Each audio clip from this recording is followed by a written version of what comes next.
Ukrainians are dying, Americans are fighting, funding, and defining the war aims. So this goes back a long time. My political life began marching on the streets of Detroit, Michigan against the Vietnam War. My political awareness began with the Pentagon Papers, which explained that American leaders lied repeatedly about the war, mainly to get to the next election. And Daniel Ellsberg, who leaked the Pentagon Papers, wrote a wonderful essay in 1970, which has stuck with me for 52 years, where he said the quagmire myth and the stalemate machine. And he was trying to explain why the U.S. was stuck in Vietnam. And he said that the usual expression is, we walked into a quagmire. And he said that is not the right model. The right model is what he called the stalemate machine, which is never admit defeat before the next election. But since there's always a next election, you never have the opportunity to admit defeat. It was only with Richard Nixon's impeachment that actually Gerald Ford was able to end the war in Vietnam. Otherwise, it would probably have gone on for another 50 years if it had been continuous presidential administrations.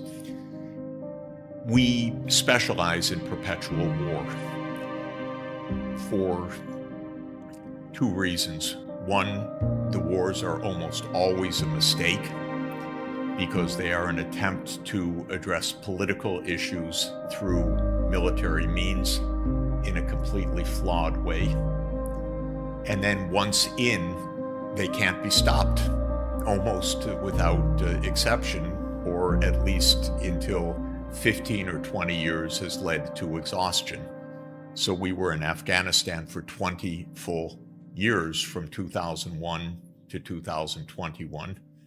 Biden used his first year to pull out of Afghanistan. I thought maybe there would be a year of peace, but that was a little naive on my part, because instead of negotiating with Putin at the end of 2021 over very pertinent issues like the enlargement of NATO to Ukraine, which is the main casus belli of this war, Biden said, "I will not negotiate." And so we find ourselves back at war once again.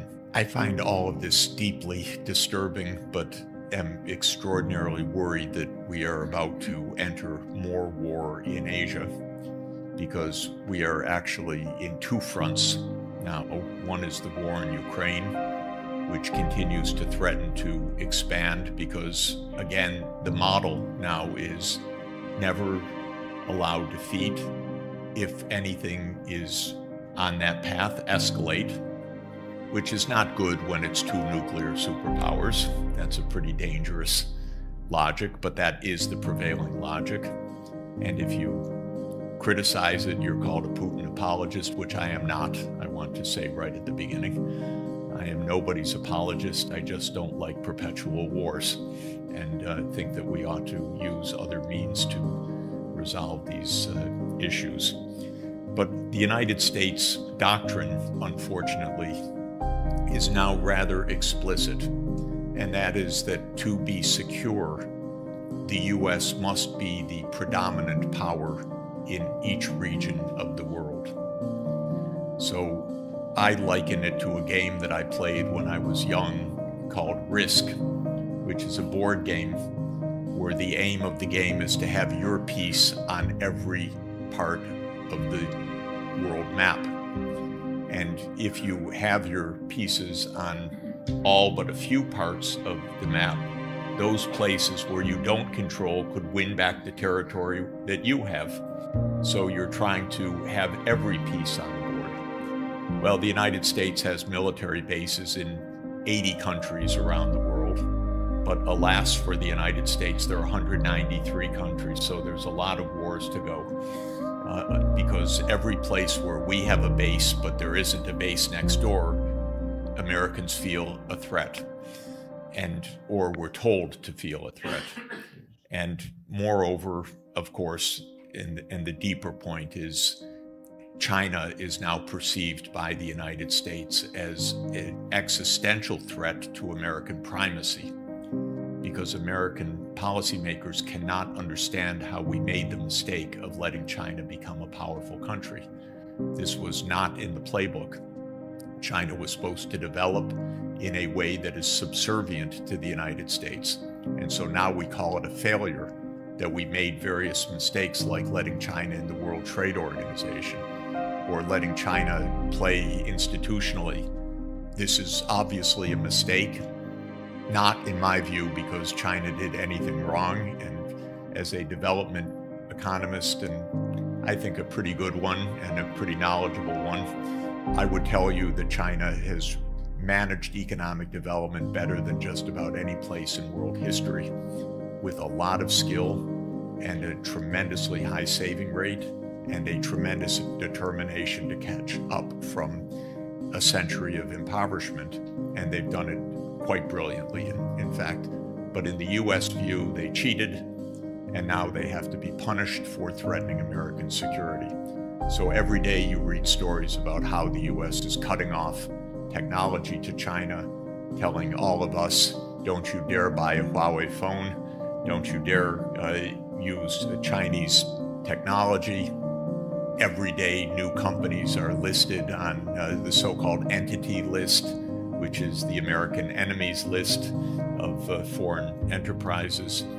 And all of this is to say briefly that we're threatening a second front of war right now. Nancy Pelosi's visit to Taiwan was an exemplar of complete irresponsibility, complete provocation, complete disrespect to another major power, complete abnegation of the one China policy after we had been asked repeatedly, do not go right now. And it's like, in my view, although I have to tell you, everybody hates me for saying it in the United States. I just got more hate mail before I walked on the stage. It's the same kind of provocations that led to the war in Ukraine. We'll talk about that. I'm supposed to say that this is an unprovoked war that started on February 24th because Putin is an irrational madman who thinks he's Peter the Great. That is the official line. This is not how the war started. This is not the background to the conflict. This is not an understanding, nor is it an approach that could possibly end this war safely.